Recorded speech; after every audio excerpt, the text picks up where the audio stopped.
Tech Co, le grand live du numérique sur BFM Business. Oui, on en parle tout de suite avec l'avocat associé de Parallèle Avocat, c'est Michel Leclerc qui nous rejoint. Michel, bonsoir. Bonsoir. Les GAFAM, effectivement, on en parle tous les soirs sur BFM Business. On suit cette course aux 1000 milliards. A priori, c'est Apple qui sera le premier à toucher les 1000 milliards, mais ça, on verra.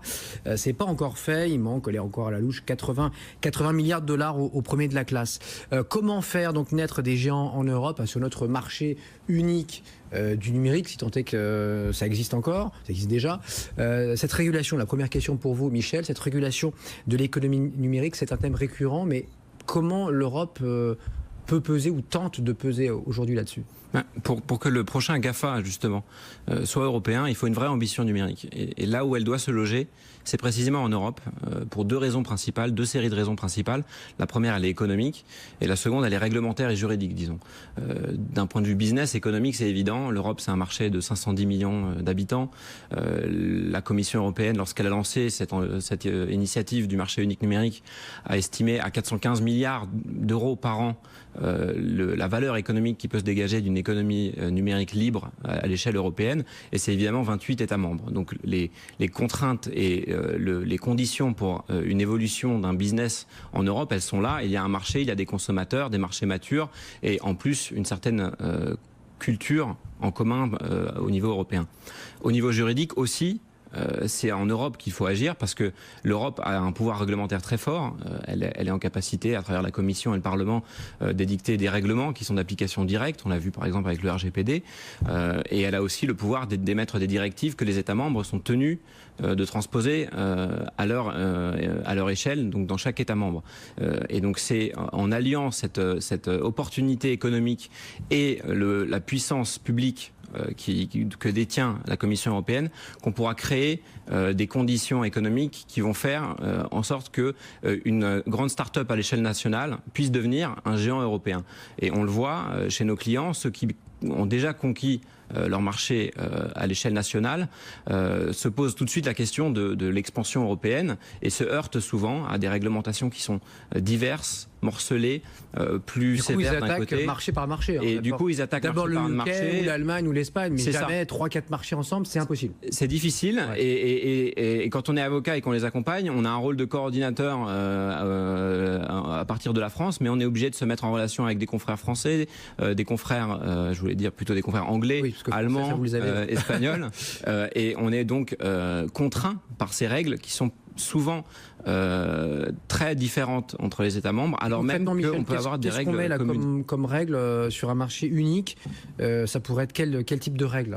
Ce qu'il faudrait, c'est réviser par exemple la directive commerce électronique, qui est un petit peu une des institutions du droit numérique qui s'applique en France, qui a donné naissance à la loi pour la confiance dans l'économie numérique, qui a fixé les règles de responsabilité pour les sites internet, pour les hébergeurs, pour les éditeurs, pour les fournisseurs d'accès à internet.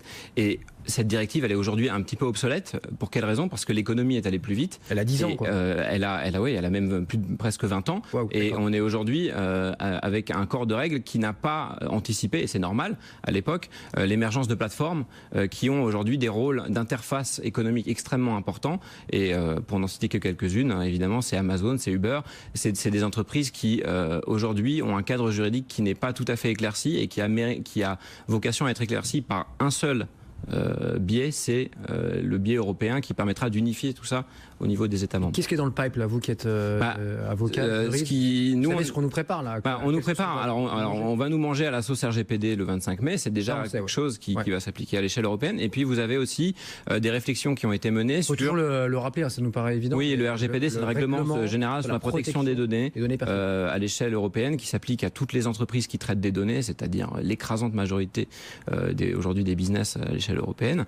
Et puis vous avez aussi en préparation, plutôt du côté des plateformes, un règlement qui pourrait être présenté en avril, qui est un règlement dédié aux relations entre les plateformes et les entreprises qui ont recours à ces plateformes pour accéder à des marchés, pour être référencés et donc pour avoir du chiffre d'affaires.